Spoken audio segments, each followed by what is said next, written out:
Hi there, I'm Sipka, and this is the Apatros review. In this episode we take a look at this, Paranormal Activity: The Ghost Dimension, which was released here in Australia on DVD from Paramount Pictures, and it's rated M for supernatural themes, violence, coarse language. And one day I'll do a video about the FLC rating system for the foreigners to know about. Anyway, in this episode we take a look at this, and this is directed by Gregory Plotkin, D. 2015. It's a theatrically released film from the States, and it actually premiered in France on 20th of October 2015 in Paris, and then went into release on 21st of October 2015 in France. And then in Australia, Germany, Croatia, New Zealand, Russia, and Ukraine on the 22nd of October 2015. And then most of the rest of the world, including Canada, Spain, UK, Malta, the USA, and Sweden on the 23rd of October 2015. So the whole world started pretty much within the span of 2 days. Now, it was directed by Gregory Plotkin, who was also the editor on some of the earlier Paranormal Activity sequels. They're written by Jason Pagan, Andrew Deutschman, Adam Robitel, and Gavin Heffernan, and was based on the film Paranormal Activity by Oren Peli, who's also one of the films produced along with Jason Blum. And the cast includes Chris J. Murray, Britt Shaw, Ivy George, Dan Gill, and Olivia Taylor-Dudley. Now for the DVD, this is Australian DVD from Paramount Pictures. It's 178 anamorphic, English 5.1, French 5.1, English DVS 5.1, and 8 subtitles including English, and runs for about 84 minutes and 28 seconds in PAL format. And the only supplement are the lost footage, deleted scenes, which is pretty much the supplement they give to all the Paranormal Activity sequels. So here we are at the final installment of the once reigning horror franchise Paranormal Activity, not including Next of Kin. A found footage series of films where we watch some schmuck family being used as bait by an ancient coven of witches known as the Midwives, a coven that has been around since the Dark Ages, and used as part of their plan to allow one of the princes of hell, this particular prince named Tobi, to walk the earth again in a body of flesh and blood. Unfortunately for the franchise, after 3 very well received films in the first trilogy, the series took a nosedive when Paranormal Activity 4 was released, and the franchise never really recovered its critical reputation after that, although they still made money at the box office. That being said, there was a new entry, Paranormal Activity Next of Kin, that came out almost a decade later, in fact around 2021. There seems to be a new storyline, but I've yet to see it, and the film's reception was hit hard by the coronavirus lockdowns of 2020 and 2021. But I'm going to review it eventually, just not for a while, until I get the DVD. With this one, Paranormal Activity: The Ghost Dimension, the franchise decides to end it all with a reliance on the 3D gimmick that has been pretty much relegated to has-been status. Nowadays we don't get as overbearing presence of 3D films, although every now and then there's a 3D film coming up, but during the late 2000s and early 2010s this 3D thing was everywhere, resulting in so many dodgy post-production jobs like the most infamous 3D flop of them all, The Last Airbender, which is an ill-fated big screen adaptation of the then popular Nickelodeon cartoon series. At least here you can finally see Tobi, the malicious prince of hell that has been stalking at least 3 families over the span of 1988 to 2013, in order to allow the midwives to give him a flesh and blood body to walk the earth amongst us. The time travel element we saw in the previous film in the Paranormal Activity The Marked Ones is also a major plot device here, as a family whose daughter was born the very same day as Hunter Ray, the kid that was abducted in Paranormal Activity 2, which was basically 6th of June 2005, the 6th day of the 6th month of the 6th year. I'm guessing that the prophecy actually considers the year 2000 to be the first year. Move into the house that was a setting for Paranormal Activity 2, and it was actually the side of the house in Paranormal Activity 3 that apparently, according to the franchise law, the house where Kate and Christy spent the early years had burned down right before the climax of Paranormal Activity 3. Although the time setting of that fire of 1992 was off a little bit, as the film was firmly set in 1988.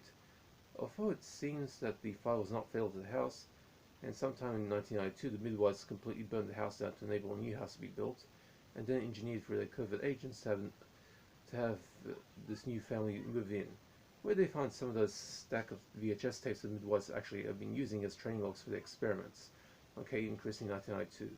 They also find an old VHS camcorder, but this is not your average camcorder, as this VHS recording monster has some unique modifications done to it that enable it to see demons. I've come across some reviews where the reviewers seem to have a beef on the logic front with the fact that this VHS camera seems to mean 16:9, when anyone with knowledge of technology of the late 1980s would know that consumer-grade VHS camcorders of that era were only in 4:3. I get the argument, but this criticism is negated, indeed rendered null, by the fact that whoever created the camera my money's on the midwives, decided to get ahead of the technological curve by giving the camera 16:9 capability. If you're going to create a custom camcorder by using an old VHS camcorder to give it the ability to see demons, doing a little thing like making it record 16:9 is basically child's play. In fact, you can very easily make a VHS camcorder do 16:9 by simply putting a hard mat shaped filter on the lens. In fact, many film studios actually put hard mat filters on their cameras when they're filming. Not all of them do, but some of them do if they want a hard mat. It's actually a surprisingly easy thing to do if you have know-how.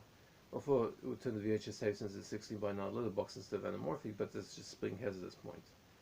So this schmuck family ends up using the camera to see Tobi, who seems to be patiently waiting in the house. One of the midwives that pretended to be a real estate agent and sold the house to their target family, whose young daughter was born in that 666 date. And Tobi starts having a friendship with a young girl. By the way, I've seen critics consider her lack of fear in demons as implausible, but I disagree. Some young children have no fear of the supernatural. Not every child is afraid of the dark. Plus, Tobi is somewhat friendly to the girl, so she has no reason to be afraid, unless she realizes the gravity of the situation.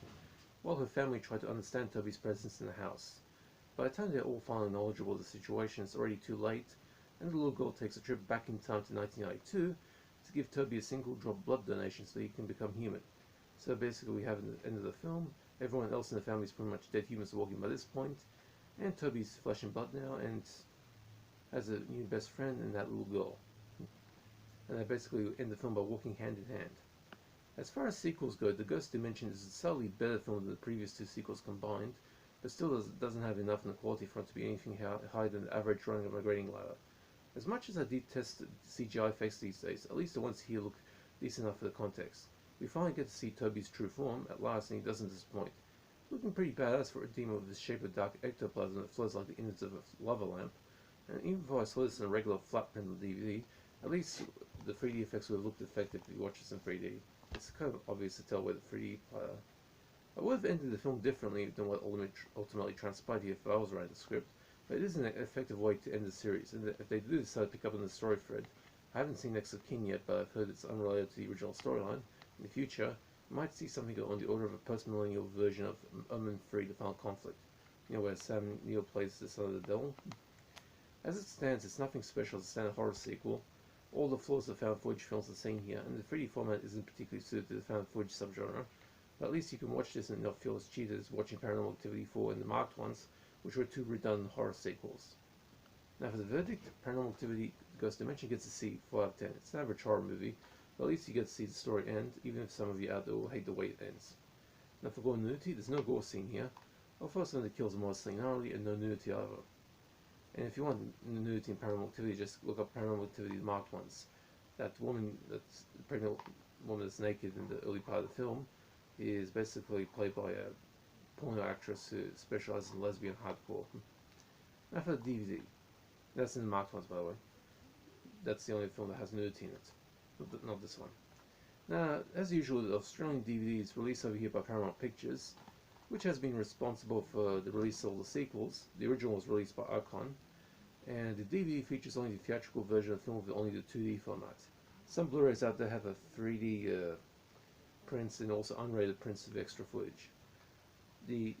That being said, at least you can see where the 3D effects would be.